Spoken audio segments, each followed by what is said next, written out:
এই সুন্দর প্রদীপগুলো আমি নিজের হাতে তৈরি করে সেটাকে শুকিয়ে পুড়িয়ে তারপরে কিন্তু রং করেছি। তো চলো আজকে এটার একটা টিউটোরিয়াল ভিডিও তোমাদের সঙ্গে শেয়ার করা যাক। তো দেখো মাটির প্রদীপ তৈরি করার জন্য প্রথমে আমি বেশ কিছুটা মাটির থেকে ৫টা টুকরো কিন্তু কেটে নিয়েছি, যাতে করে প্রতিটা প্রদীপের মাপ কিন্তু একই রকম হয়। এরপরে সেই টুকরো করা মাটি থেকে কিন্তু একটা টুকরো নিয়ে নিয়েছি আর হাতের সাহায্যে বুড়ো আঙ্গুল দিয়ে ভেতরের পোর্শনটা আর বাকি ৪টে আঙ্গুল দিয়ে বাইরের পোর্শনটাকে এভাবে দেখো চেপে চেপে একটা প্রদীপের শেপ দিয়ে নিয়েছি। আর প্রদীপটা যাতে বসানো যায় সেই জন্য দেখো প্রদীপটাকে কিন্তু একটু নিচের দিকে কিন্তু বসার মতো জায়গাও করে দিয়েছি। এরপরে একটু জল দিয়ে কিন্তু খুব ভালো মতো করে সম্পূর্ণটা মসৃণ করে দিয়েছি। আর এইভাবেই কিন্তু আমি বাইরের দিকটাকে মসৃণ করে নিয়ে প্রদীপের একটা মুখও তৈরি করে নিয়েছি। সো হ্যাঁ, তৈরি হয়ে গেল না আমার মাটির একটি প্রদীপ। আর এভাবে করেই কিন্তু আমি বাকি যে ৪টা আরো টুকরো ছিল ওগুলো দিয়েও কিন্তু একটা একটা করে প্রদীপ আমি তৈরি করে নিয়েছি। এরপরে সব প্রদীপগুলো যখন আমার তৈরি করা হয়ে গিয়েছিল তখন কিন্তু খুব ভালো মতো আমি এটাকে রোদে শুকিয়ে নিয়েছিলাম।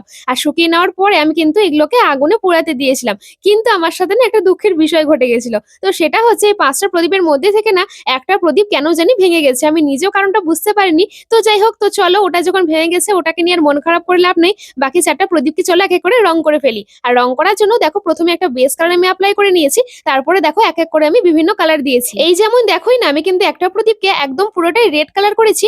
আর বাকি যে আরো ৩টে প্রদীপ ছিল ওগুলোতে কিন্তু একটু লাইট কালারই আমি অ্যাপ্লাই করেছি।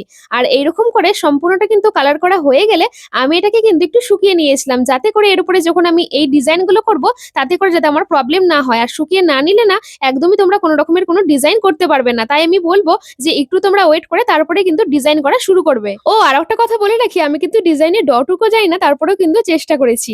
সো হ্যাঁ, আমার কিন্তু মাটি দিয়ে তৈরি করা প্রদীপগুলো এখানটায় দেখো পুড়িয়ে রং করাও কমপ্লিট। এবার তোমরা আমাকে কমেন্ট করে জানিও যে এই কাজটি তোমাদের কেমন লাগলো। আর যদি ভালো লেগে থাকে তাহলে বলবো প্লিজ একটা লাইক করে চ্যানেলটাকে অতি অবশ্যই সাবস্ক্রাইব করে দিও। আর পাশে থাকা বেল আইকনটিকে প্রেস করে দিও, যাতে আমি যখনই কোনো নতুন ভিডিও আপলোড করব সঙ্গে সঙ্গে তুমি নোটিফিকেশন পেয়ে যাও। টাটা।